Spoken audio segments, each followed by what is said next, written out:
कभी कभी एक सीट का चुनाव प्रदेश ही नहीं, देश की राजनीति को प्रभावित कर देता है। ऐसा ही हुआ था साल 1985 में। जगह थी बिजनौर। मैं बात कर रहा हूं 1985 में बिजनौर में हुए लोकसभा उपचुनाव की। उपचुनाव किस लिए? क्योंकि 1984 में आपको पता है देश में आम चुनाव हुए थे। उस जनरल इलेक्शन में इंदिरा गांधी की सहानुभूति वाली लहर थी और कांग्रेस ने 400 सीटों का आंकड़ा पार कर लिया था। आज तक आजाद भारत के इतिहास में उतनी सीटें कभी किसी दल को नहीं मिली। तो उसी लहर में गिरधारी लाल कांग्रेस के एक सांसद थे, वो बिजनौर से जीते थे। अब बिजनौर थी रिजर्व सीट, आरक्षित सीट थी। कुछ ही महीनों में, चुनाव जीतने के कुछ ही महीनों बाद गिरधारी लाल का निधन हो गया।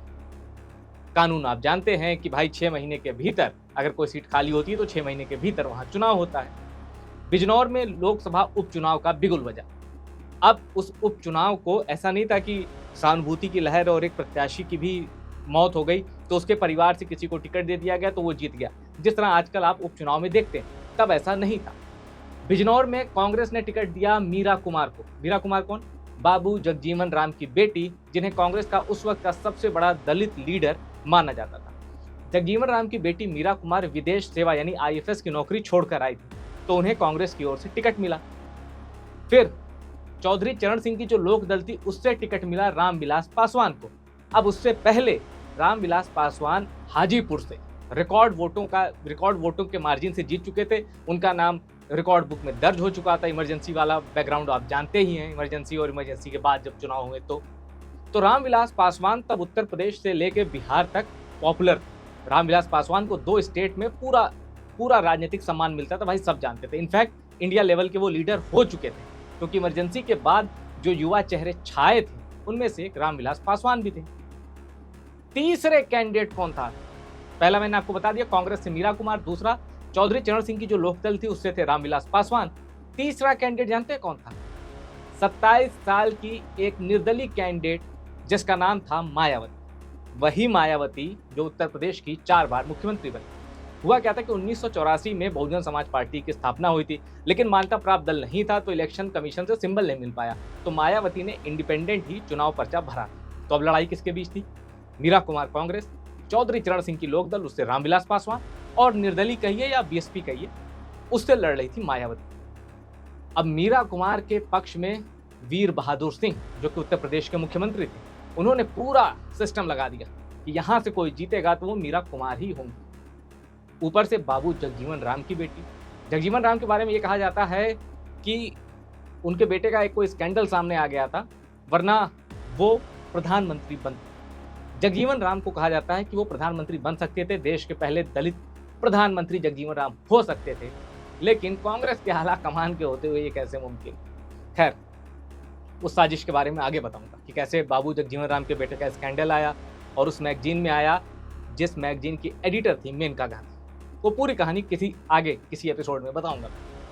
तो मीरा कुमार खुद भी एक जाना माना नाम थी। क्यों? क्योंकि जगजीवन राम की वो बेटी थी और आईएफएस क्रैक कर चुकी थी, भारतीय विदेश सेवा, तो इसका मतलब हैवीवेट कैंडिडेट थी वो।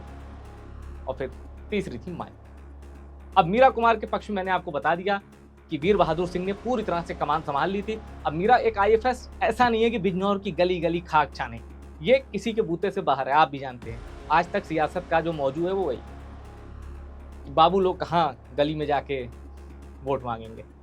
मायावती की कहानी मैं आपको बताऊं, साइकिल स्टैंड पे कैरियर पे बैठ के वो प्रचार करती थी। साइकिल उनका कोई सहयोगी चलाता था, पार्टी का कोई कार्यकर्ता चलाता था। मायावती कैरियर पे बैठती थी और जहां मन होता था साइकिल रुक जाती थी और मायावती वहां इलाके के लोगों को संबोधित करती थी। अब यहाँ ये जरूरी है ये जानना कि बिजनौर जो है 30% से ज्यादा वहां मुसलमान थे। तब की बात बता रहा हूँ जब वो लोकसभा कॉन्स्टिट्यूंसी, 30% से ज्यादा मुसलमान थे और 23% दलित आबादी, और उन 23% दलित आबादी की मेजॉरिटी जाटो वोटर।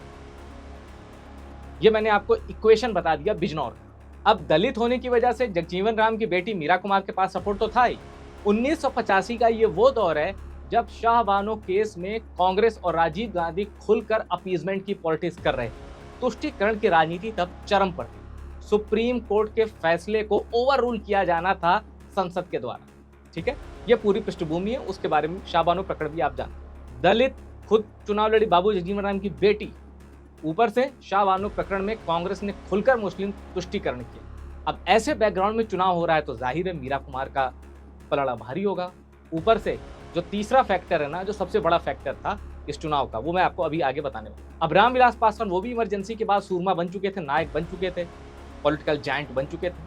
नारा चलता था बिजनौर में उस समय कि धरती चूमे आसमान, रामविलास पासवान। और ये जानकर आप चौंक जाएंगे कि रामविलास पासवान को जिताने के लिए चौधरी चरण सिंह की बेटी हेमवती नंदन बहुगुणा, लालू प्रसाद यादव, शरद यादव, मुलायम सिंह यादव जैसे धाकड़ कैंप किए थे, डेरा डाले हुए थे बिजनौर, घर घर जाके वोट मांग रहे थे।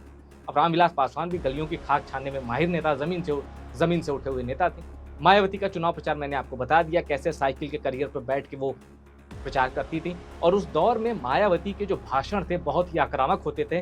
कई लोग ये मानते थे कि मायावती के भाषण भड़काने वाले, मतलब 27-28 साल की उम्र में मायावती इतने तीखे भाषण देती।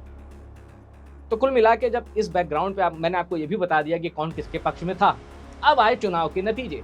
सबको लग रहा था कि भाई रामविलास पासवान के पक्ष में इतने लोग हैं, कहीं ये न जीत जाए। फिर लग रहा था कि भाई दलित मुस्लिम का पूरा जो एक इक्वेशन होती वो तो मीरा कुमार के साथ है, वो न जीत जाए।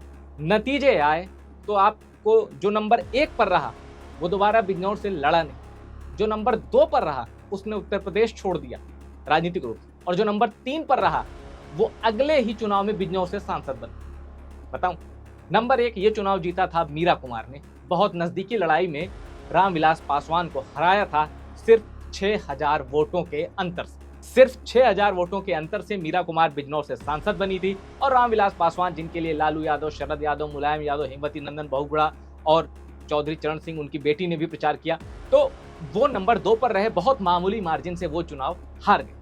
नंबर 3 पर मायावती थी, 61,000 वोट पाए थे मायावती ने, जबकि मीरा कुमार और रामविलास पासवान दोनों को 1 लाख से ज्यादा वोट मिला था। एक निर्दलीय कैंडिडेट 1984 में बीएसपी बनती है, 1985 में मायावती 61,000 वोट पाती। और अगली बार जब चुनाव होता है ना 89 में, तो मायावती उसी बिजनौर से सांसद बन जाती। और 85 में मायावती 61,000 वोट पाई, तीसरे नंबर पर रही। 10 साल बाद वही उत्तर प्रदेश की मुख्यमंत्री बन जाती। नरसिम्हा राव ने यूं ही नहीं मायावती को मिरेकल ऑफ डेमोक्रेसी कहा था, लोकतंत्र का चमत्कार। खैर, अब आते हैं फिर चुनाव पे। तो मीरा कुमार क्यों जीती? क्योंकि 1984 में ही इंदिरा गांधी की हत्या की गई थी और उनकी सहानुभूति की लहर, ऐसा नहीं है कि 1984 में कांग्रेस जीत गई तो सहानुभूति की लहर भी समाप्त हो गई। 85 तक, उस चुनाव तक वो कायम थी। मीरा कुमार की जीत में शाहबानो प्रकरण और इंदिरा गांधी की सहानुभूति लहर और उनका बाबू जगजीवन राम की बेटी होना, ये 3 सबसे बड़े फैक्टर थे। मीरा कुमार ने फिर कभी बिजनौर से चुनाव नहीं लड़ा। बाद में आपको पता है कि यूपीए शासन में कैसे वो और पावरफुल हुई, लोकसभा स्पीकर रही और उनकी शैली को बड़ा पसंद किया जाता था। जिस तरह वो कूल एंड काम होकर बड़े हंसते हुए चेहरे से लोकसभा की कार्यवाही को संपादित करती थी, एग्जीक्यूट करती थी।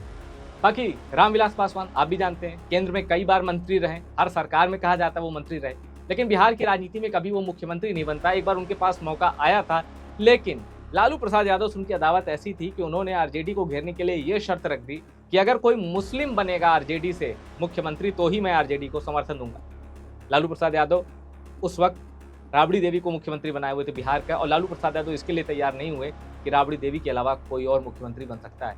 लिहाजा हुआ क्या, फिर से चुनाव करवाए गए। ये मैं 2005 की बात बता रहा हूँ। तो जनता ने ये देख लिया कि भाई क्या नाटक चल रहा है राजनीतिक रूप से। फिर वहां से जनता शिफ्ट हो गई नीतीश कुमार की तरफ, और 2005 से लेके आज तक नीतीश कुमार ही बिहार के मुख्यमंत्री में वो जीतन राम मांझी वाला छोटा सा केस हटा दिया, क्योंकि तब भी सबको पता है सीएम नीतीश कुमार ही थे, कुर्सी पे बस जीतन राम मांझी बैठते। तो ये है कहानी। मायावती के बारे में भी आपको पता है, 4 बार की मुख्यमंत्री रही, देश की पहली महिला दलित मुख्यमंत्री। इस वक्त राजनीतिक संकट से जूझ रही हैं, क्योंकि उत्तर प्रदेश में जहां 1985 में वो चुनाव लड़ी थी, 1989 में बिजनौर से सांसद बन गई, अब उत्तर प्रदेश में लोकसभा का उनके पास कोई सांसद नहीं है, और 2022 के विधानसभा चुनाव में बीएसपी के खाते में सिर्फ 1 विधायक। ये राजनीतिक रूप से बड़े संकट की बात है, लेकिन मायावती अब रिवाइव कर रही हैं, एक्टिव हो रही हैं, बिहार तक सीरियसली ले रही हैं चुनाव को, सीरियसली ले रही हैं राजनीति को। तो मायावती के वोटर्स भी कहते हैं कि बहन जी अगर मेहनत कर दें, क्षेत्र में निकल जाएं और सही टिकट बांट दें तो 2027 में कुछ मामला बन सकता है। तो ये थी कहानी 1985 का बिजनौर उपचुनाव। टॉप सीक्रेट की रिपोर्ट पसंद आई हो, इसको शेयर करिएगा और टॉप सीक्रेट को सब्सक्राइब जरूर करिए।